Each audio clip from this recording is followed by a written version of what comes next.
So scientific notation is it's a little strategy that we use to take really, really big numbers that would be long to write out, or really, really small numbers that come after a decimal that's really long, and condense them into a more,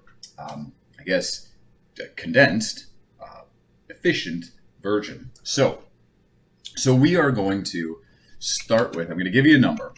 It's going to be a pretty big number. So let's say 7, 4, and then 3, 0, 0, 0, 0, 0. 74,300,000. And we're going to write this in scientific notation.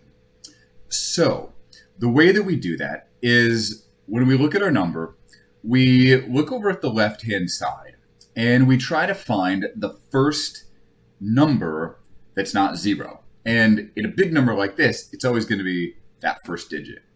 And what we're going to do is we're going to take the decimal point, which right now is here, and we're going to move it so it's immediately to the right of the very first non-zero digit. So right there.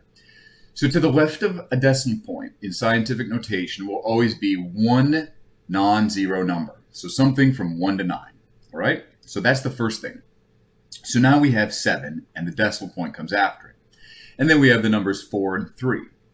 So after the 3, we don't need these zeros anymore. They come at the end of a decimal number. We don't need those zeros.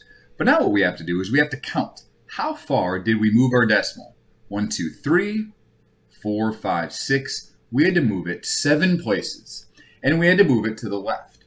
So what we do with that is we write times 10 to the 7th power. The whole metric system is all based on multiplying and dividing by 10 because that moves your decimal point one spot to the right or one spot to the left. Because we're multiplying by 10 to the 7th, what that would do is it would take this decimal and move it 7 places back to the right if we wanted to see it in expanded form. So this is how we write a really big number in scientific notation. Now let's look at a really small number.